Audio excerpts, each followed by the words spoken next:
जय श्री कृष्णा। राधे राधे।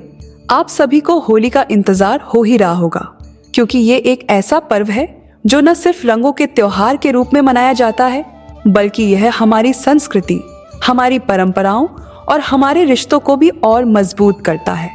लेकिन क्या आप जानते हैं कि होली और होलिका दहन कब मनाना है? अगर नहीं तो इस वीडियो को ध्यान से सुनें, क्योंकि इसमें आपको मिलेंगे वो सभी महत्वपूर्ण जानकारी जो आपको होली और होलिका दहन के शुभ मुहूर्त से लेकर उस दिन के खास समय तक की जानकारी देगी।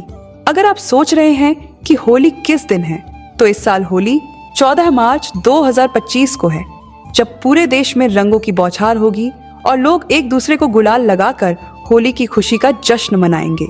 लेकिन क्या आप जानते हैं कि होली से पहले एक और खास दिन होता है? हाँ, आप बिल्कुल सही सोच रहे हैं। यह है होलिका दहन का दिन, जो होली से पहले आता है। 2025 में होलिका दहन 13 मार्च को किया जाएगा, जो होली से एक दिन पहले होता है। होलिका दहन का महत्व केवल यह नहीं है कि यह रंगों से पहले होता है, बल्कि यह बुराई पर अच्छाई की जीत का प्रतीक है। आप सोच रहे होंगे कि होलिका दहन का शुभ मुहूर्त कब है। चलिए इस पर भी नजर डालते हैं। जैसा कि हम जानते हैं कि हिंदू धर्म में किसी भी कार्य को शुभ मुहूर्त में करना सबसे महत्वपूर्ण माना जाता है, तो चलिए आपको बताते हैं होलिका दहन का शुभ मुहूर्त 2025 में होलिका दहन का शुभ मुहूर्त 13 मार्च को रात 11:26 से लेकर 12 बजे तक रहेगा। इस समय के बीच आपको होलिका दहन करना होगा। इस समय के दौरान होलिका दहन करने से माना जाता है कि आपके सारे दोष दूर हो जाते हैं और आप जीवन में सुख, शांति और समृद्धि प्राप्त करते हैं। होलिका दहन का महत्व बेहद खास है। यह राक्षसों और बुराइयों के प्रतीक होलिका की जलाकर समाप्ति का प्रतीक है। इस दिन लोग अपनी बुराइयों और बुरी आदतों को जलाकर एक नई शुरुआत करते हैं। ये एक ऐसा पर्व है जहां लोग एक दूसरे से गिले शिकवे भूलकर अच्छे रिश्ते बनाने की कोशिश करते हैं। अब बात करते हैं पूर्णिमा तिथि की, जो 13 मार्च को सुबह 10:35 से शुरू होगी और 14 मार्च को सुबह 12:23 तक रहेगी।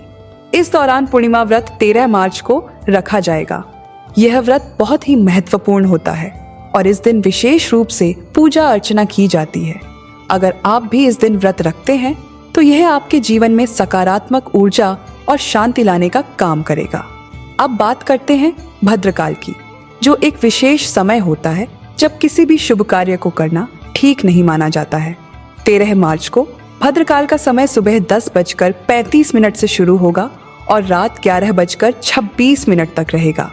इसलिए इस समय के दौरान किसी भी शुभ कार्य को करने से बचना चाहिए, खासकर होलिका दहन के समय। तो अब बात करते हैं रंगों और उल्लास के पर्व की, जो 14 मार्च को मनाया जाएगा। होली के दिन लोग एक दूसरे के साथ रंग खेलते हैं, मिठाइयाँ खाते हैं और एक दूसरे को गले लगाकर खुशियाँ मनाते हैं। इस दिन को लेकर खास उत्साह रहता है और ये हमारे भारतीय त्योहारों में एक प्रमुख स्थान रखता है। होली का दिन विशेष रूप से भाईचारे, दोस्ती और रिश्तों की मजबूती का प्रतीक होता है। यह दिन हमें यह सिखाता है कि हम एक दूसरे के साथ प्यार और सम्मान से रहें, चाहे हम किसी भी जाति, धर्म या पृष्ठभूमि से हों। तो दोस्तों, होली के इस खास मौके को पूरे आनंद और जोश के साथ मनाएं और याद रखें, होली सिर्फ रंगों का त्योहार नहीं, बल्कि यह प्यार, भाईचारे और रिश्तों को और मजबूत बनाने का दिन है। आप सभी को होली की ढेर सारी शुभकामनाएं और होलिका दहन की शुभकामनाएं।